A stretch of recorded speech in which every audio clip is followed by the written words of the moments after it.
The sexual instinct is the most powerful of all human instincts, and civilization itself is built upon its repression and redirection. Sigmund Freud. In this crazy world, is there anything more controversial and powerful than religion and politics? Yes, and by far. Sex is the debate of the 21st century.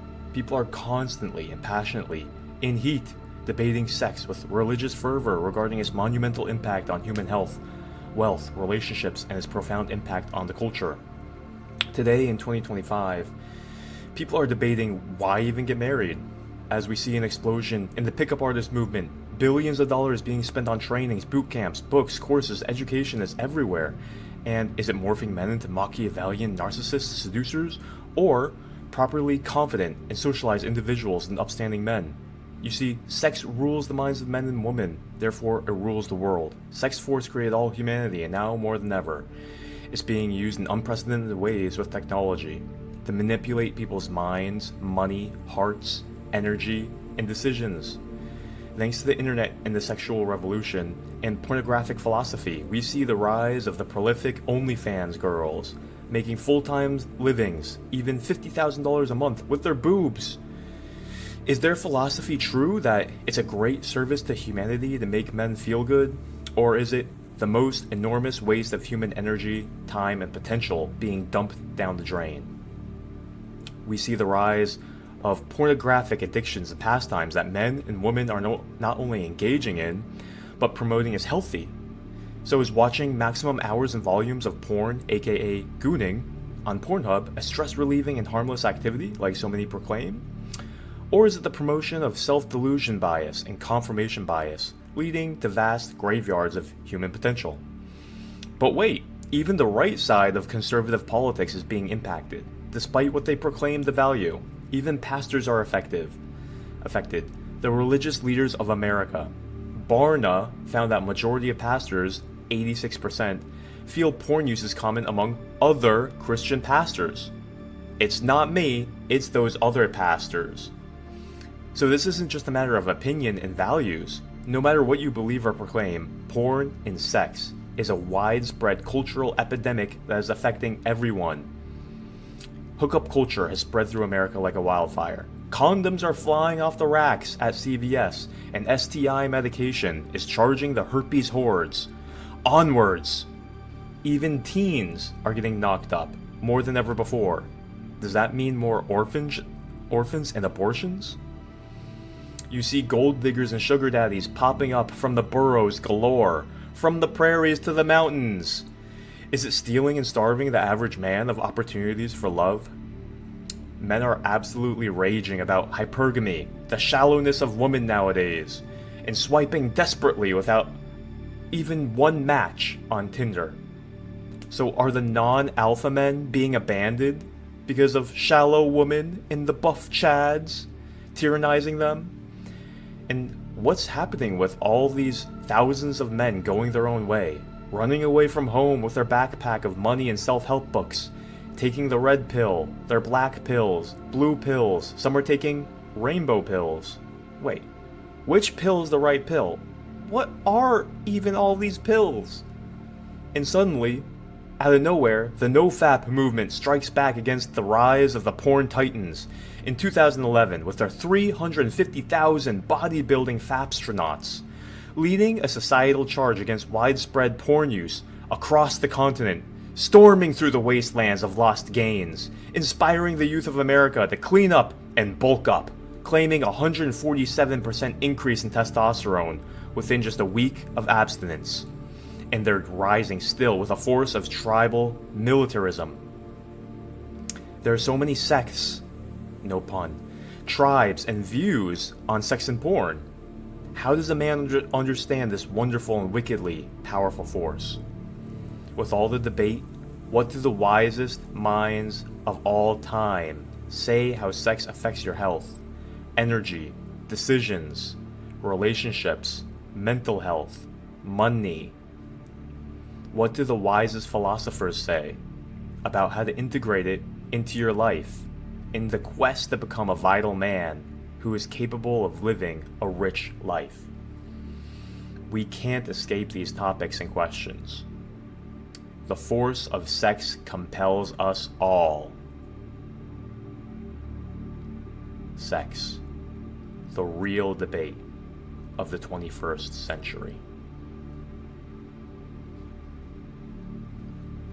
So, how does the use of your sexual energy affect your health? And what can you do about it in your personal life right now to prevent a disastrous loss of vitality? And how do you start gaining back your vitality? Well, let's not get ahead of ourselves. Let's take a look at what the wisest men's minds and philosophers in the world say about it before we get ahead of ourselves. Sigmund Freud said, "A man's character is largely determined by how he resolves the struggle between his sexual desires and society's constraints." He also said, "The sexual life of adult women is a problem which has never been solved. The grandeur of their soul is limited by the tension of their biological needs." He also said, "It's impossible to ignore the extent to which human behavior is influenced by the sexual instinct." Friedrich Nietzsche, one of the most acclaimed philosophers in the world, said, "Sexuality is the most important source of creativity." Carl Jung said, "The sexual instinct is one of the most profound forces that shapes the psyche."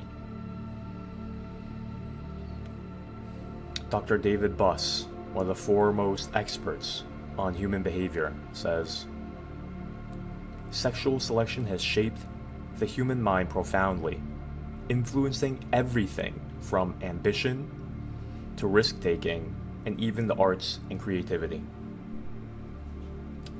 And then let's look over at the East. What do the Eastern sages say? We look at the ancient Lao Tzu, who wrote the Tao Te Ching. He says, "When desires are not restrained, they rule the mind. And when the mind is ruled, a man loses his way. Master your essence and master life itself." The Buddha said, "Desire is the root of suffering. The wise do not seek fulfillment in the transient pleasures of the flesh, but in the boundless peace of the mind." Confucius said, "He who indulges in lust weakens his will. He who is ruled by pleasure loses his virtue. A strong man governs his desire. A weak man is governed by them." Plato said, "Love and desire, when ungoverned, lead men to folly, but when directed towards higher pursuits, they elevate the soul to greatness."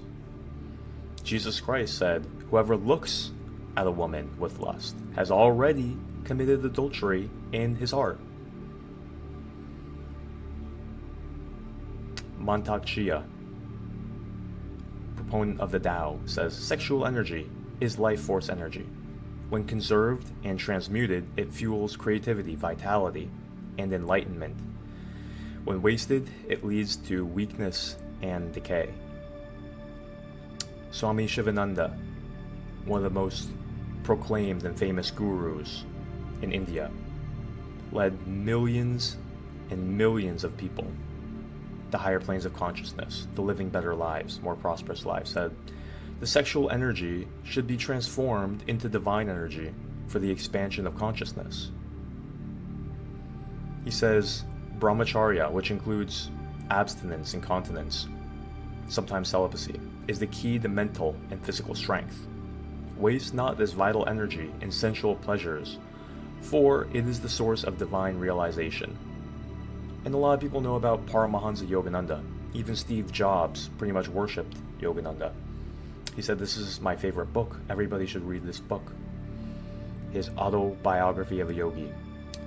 So Yogananda on sex said, "The more one indulges in sense pleasures, the more he becomes their slave.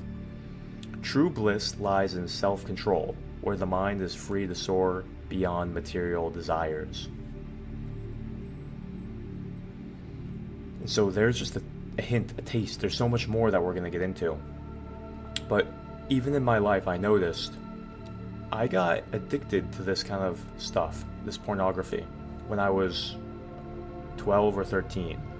And for whatever reason, you're so ashamed of it. You're so scared. You don't want to get caught. I didn't know how to delete the history. I ruined the hard drive that my history was on. I threw it out. I sabotaged it because I was so nervous and afraid that my parents were going to find it.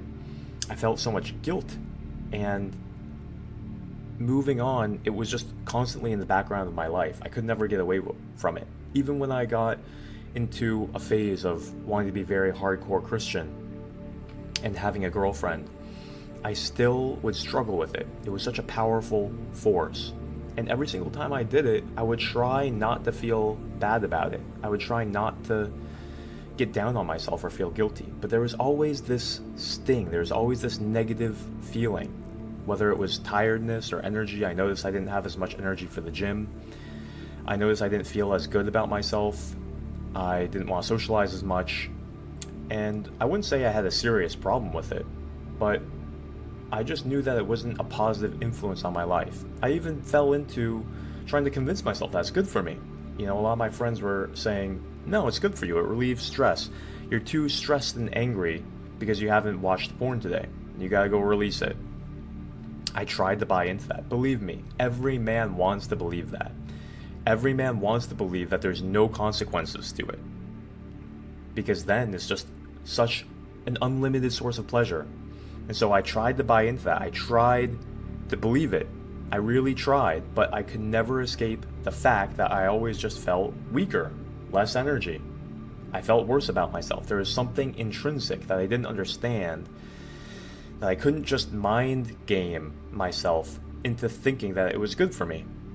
I intuitively felt that it was dumping energy. And so I kept on struggling with it. It created problems in my relationship with my girlfriend. We were together for 6 years, but eventually I got so overcome by lust and temptation and wanting to fulfill these fantasies that I actually broke up with my girlfriend. I said, we can't continue. We can't go on like this. We're just not meant to be. And I wanted to go out and I wanted to explore sexually. See, a lot of men have this. A lot of men, they have this fantasy and it's being fed by the porn industry. This idea that's spreading in society. It's raging a philosophical war. There's so many different takes on the philosophy, but a lot of men are saying, you know, it's very natural, evolution. It makes you want to go out and just fuck as much as you possibly can. There's nothing wrong with it. It's natural. This is what you're made to do. And so everyone thinks that that should be the ideal. But then you have people on the other side saying, no, I'm going to be conventional. You should only be with one woman. You shouldn't misuse sex. And so they kind of have all these stigmas and rules about sex. And so I kind of saw the wisdom in both, right? But I wasn't able to balance them. I wasn't able to live according to one or the other. I was stuck in the middle. That's what society does to you. They don't make the nuanced distinctions between, well, maybe there's different people who can live like this better than others. Maybe according to your temperament, there's more people who can live in monogamy. And so even that philosophy gets criticized. Every single philosophy and stance that you can hold regarding sex and porn and sexuality can be assaulted and attacked and criticized and invalidated from all these other groups and philosophies and tribes. And so it gets so confusing. You're thinking, well, I can see the benefit of not being extremely promiscuous and getting diseases, and I can see the benefit of not having unwanted pregnancies, but at the same time, I also have these primal urges that I feel like I can't control. And so you feel like you're torn between your ego and the superego of what society is telling you what to do and what you think you should do, and then deep down what your biology is asking you to do. And so you have guys who, it runs the gamut. Guys who can't get sex and they're involuntarily celibate and virgins until they're 30 or 40. Some people go their whole life being virgins. And then you have the guys who are just getting 99% of the women out there, and they all flock to these men. And so they're the over-sexualized, they're the alpha chads, and they're the ones who are teaching all the pickup classes. And so then you have all these guys trying to learn pickup, trying to get into this new camp, trying to have more and more sex. And the porn industry is of course driving this. you look at the percentages of people who are watching porn and what this is doing to their cravings and their desires. And it gets very complicated trying to balance out your energies as a man. Especially if you have conflicting ideals. So my conflicting ideal was, I wanted to be a family guy. You know, I want to have a real relationship. I want to have a monogamous relationship. And while I was in that, even just watching porn can create tension. My girlfriend didn't like it. She felt like I was cheating on her just from watching porn. Not to even mention how it makes you want to go out and have experiences, and she can consider that cheating if that's how you set up the relationship. And so it can ruin a relationship. It can ruin a marriage if you agree to be monogamous. And so even aside from what it does to your relationship, because that's a whole nother discussion, what about what it does to your energies? So I wondered this for the longest time. Okay, I never wanted to look at this as a moral issue. I never wanted to look at it like right or wrong. I wanted to look at it as, okay, what does the science say? And so I started researching. And I researched into the yogic sciences.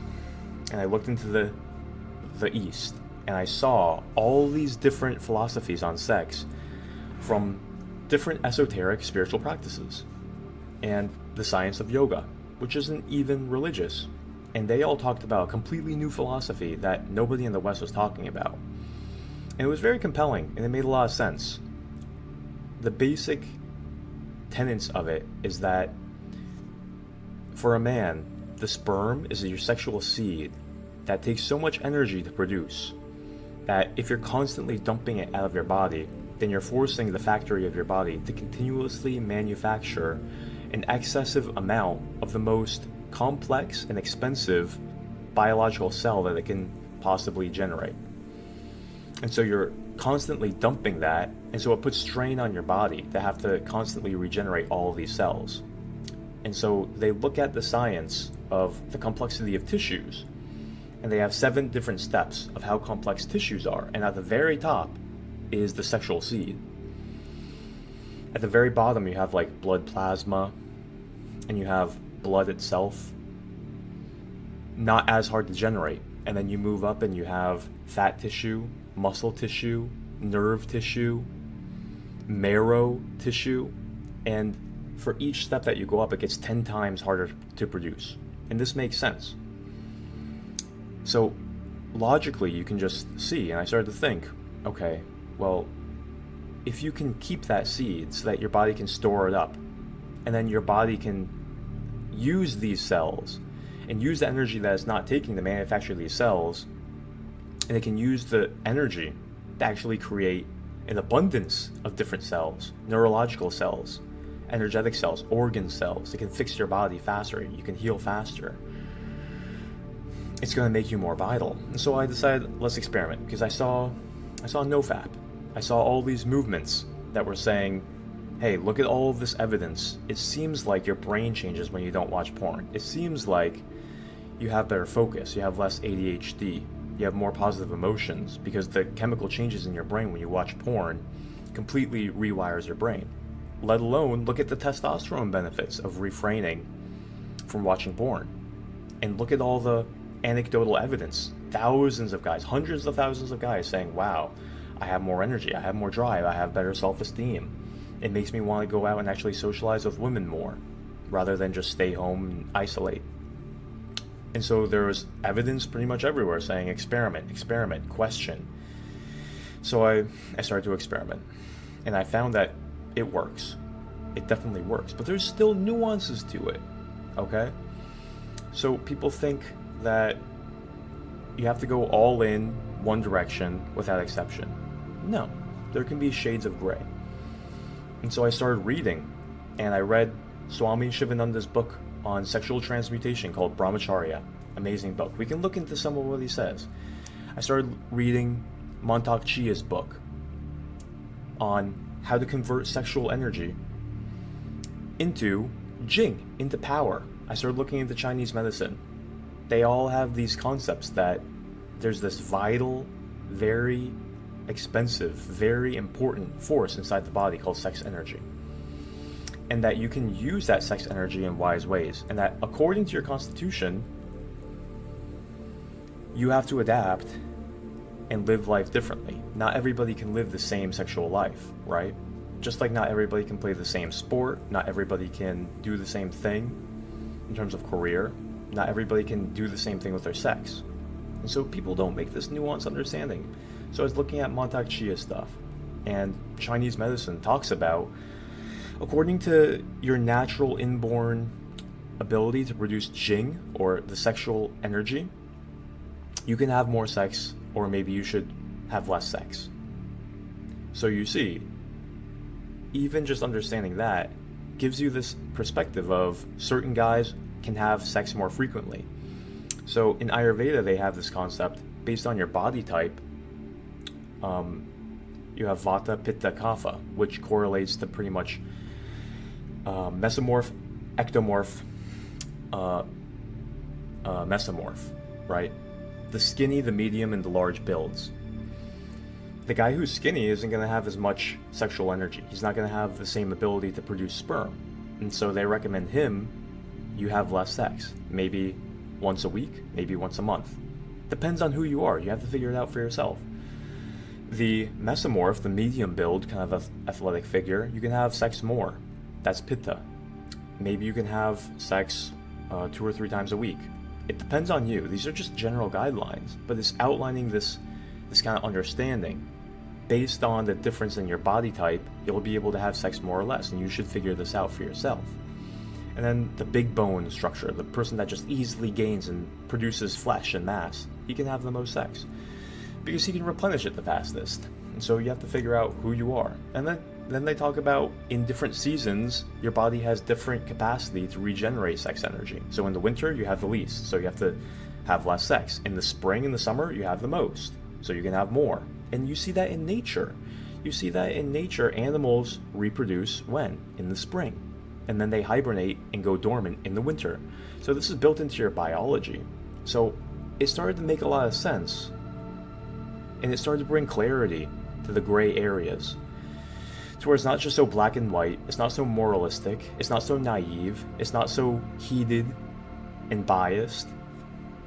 And so it led me to do a lot of experimentation. There's also a lot of different kinds of foods that can increase your sexual vitality.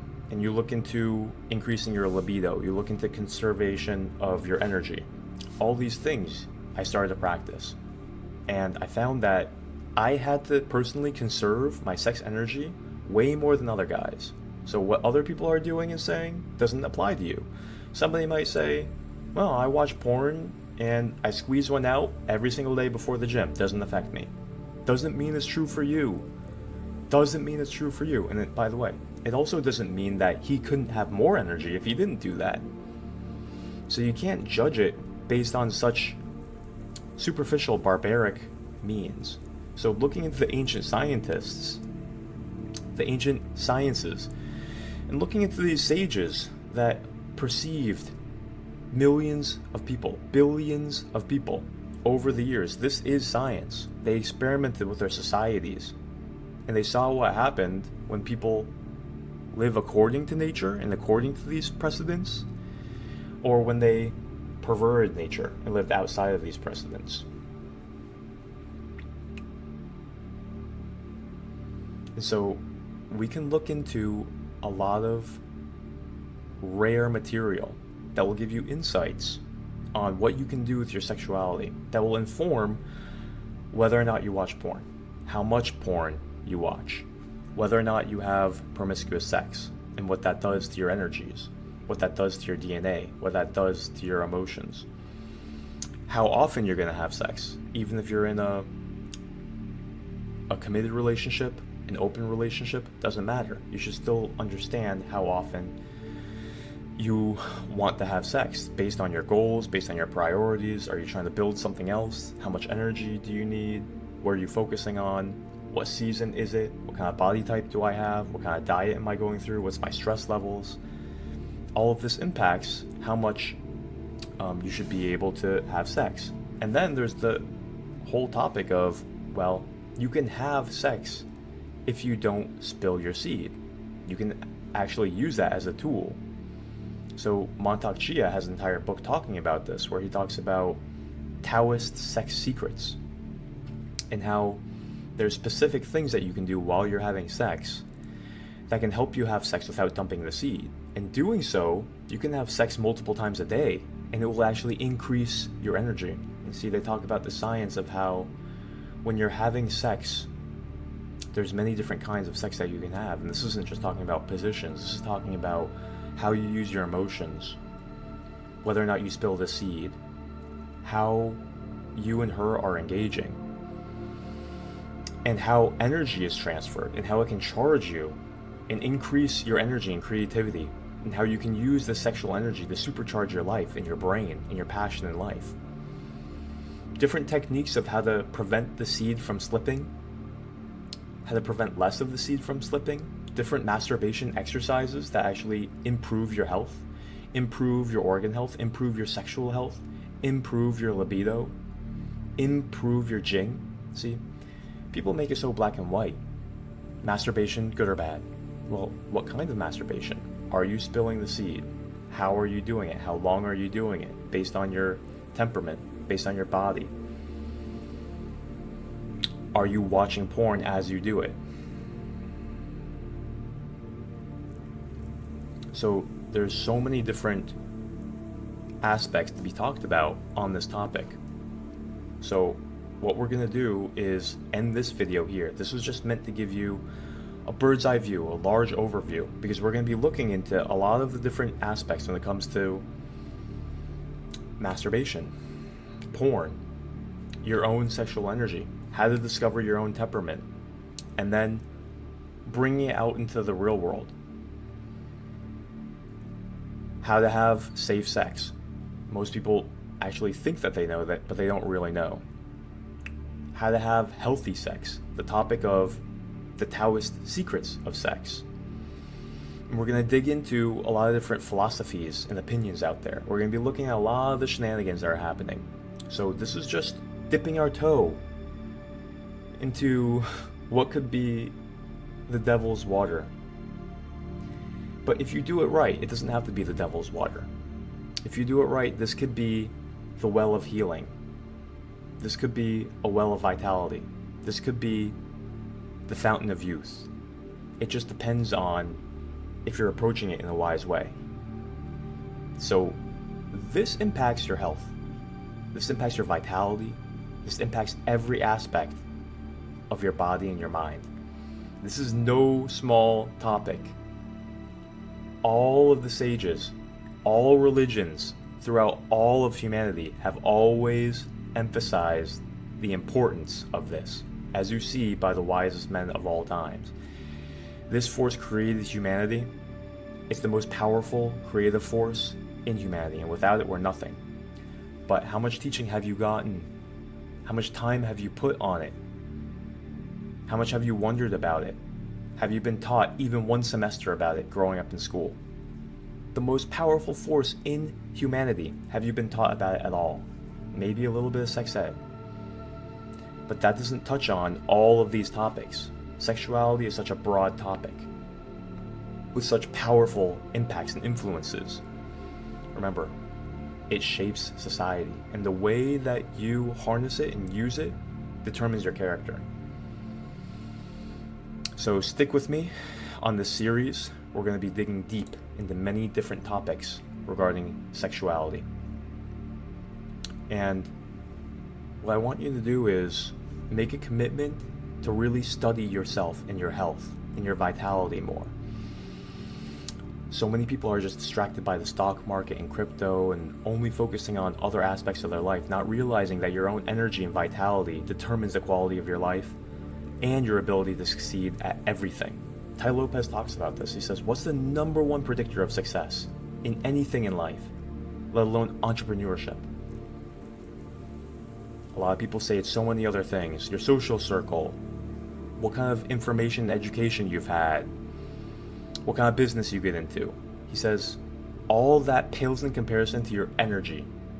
If you have high amounts of energy, the right kind of energy, That's the number one predictor for your success in life, no matter what you're doing. So no matter what you're doing, if you don't have the right energy, how are you going to succeed? A lot of people are losing their health. They're losing their mental health. How are you going to succeed in life? Even if you're able to arrange everything on the outside perfectly and you're successful, if you don't have energy and health and mental well-being, you lose. It's all for nothing. You get zero of that pleasure because you're messed up. And so even if you win, you lose. So all of the ancients always understood you have to build into yourself this tranquility, this equanimity, this power of character, this internal vitality. And that's what we're on a mission together to do, because society is not talking about this. It's talking about everything else, and it's basically your enemy. It's basically neglecting you, lying to you, and distracting you, and sucking you dry. And we have to stop that, because we see the horrible results that it's having on people. Instead, we're teaching the truths of thousands of years to make health 101. It's the basics. To make health the basics, your vitality the basics. You get this on track, everything falls into track. This is the kingdom. You change your interiority, you change your character, you change your perceptions, you change your values, you change your stress, you change your hormones. Everything in your health transforms on its own. It has to. You give somebody some testosterone, they instantly change effortlessly. That's the power of internal change. That's what happens when you change all of these important internal values. What's going on inside your organs, inside your gut, your second brain, your nervous system, hormonal well-being. All of these topics that the West isn't talking about. They're not talking about. They're talking about very surface level things. Supplements. It's a money grab. Weird diets, weird workouts, it's all fads. It's not anchored in true wisdom of your biology. It's not time tested for thousands of years. It's marketing. It's lying. It's the dark side of society now. And that's what this movement is here to change. And change we will. So thank you for being here to help you practice the 6 different pillars of health for internal change to make vitality effortless.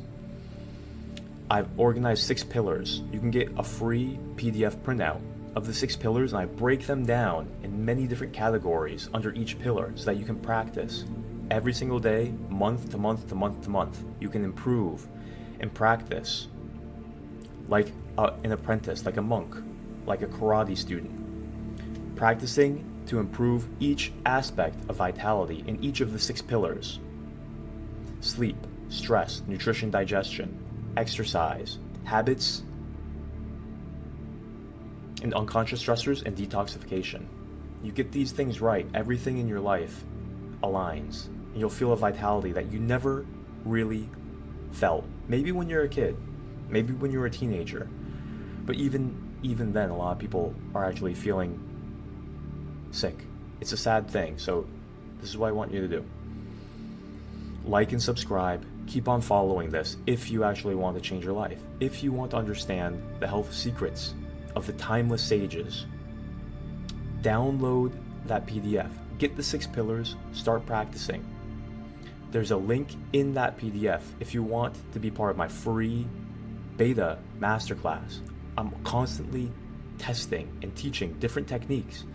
I want to see how they work. So if you're a person who's committed, who will actually implement and take action and share feedback, there might be a seat left for you in a 6-week masterclass for free coaching to implement the 6 pillars, okay? So click that if you're interested. See if there's a seat left for you. Apply in there and check out all my videos. I have a free 6-week masterclass playlist. Click it in the description. Find out for yourself for free. Start learning all this stuff for free. Implement it and see the change in your life. Make a commitment to become a new man from the inside out. These are the tips I guarantee you've never heard. These are the things that Western society is not teaching. These are the secrets that will really change your life. So make a commitment to yourself, if you really want change, to learn these things, to invest in the most important aspect of yourself, your energy. Change yourself. Don't just only focus on the outside. Sure, always seek success. You're never not going to seek success. But seek inner transformation. Seek inner vitality in the inner well-being. And you'll find that your quest for success will be added to you just by mastering these aspects.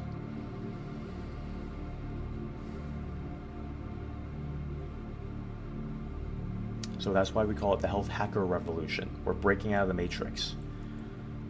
All of the lies, all the convictions, all the beliefs that society wants to feed us and that's sucking us dry. We're breaking out of that matrix. It's the dark side of society. We're breaking free. And we're going to see a new uprising of a different class of men, a different class of society. Empowered, vital, creative, industrious, committed to creating a better society. That's what we need. For even just yourself, for even just your family, for even just your friends. But you'll see, you focus on these things, we're going to create a new society. That's what we stand for. So thank you for having the discernment to actually see through the matrix, to committing to yourself and following this new path that Americans need. We're in this together. Together, we can make a difference. Together, our votes count. Together, our lives make a big difference. Together,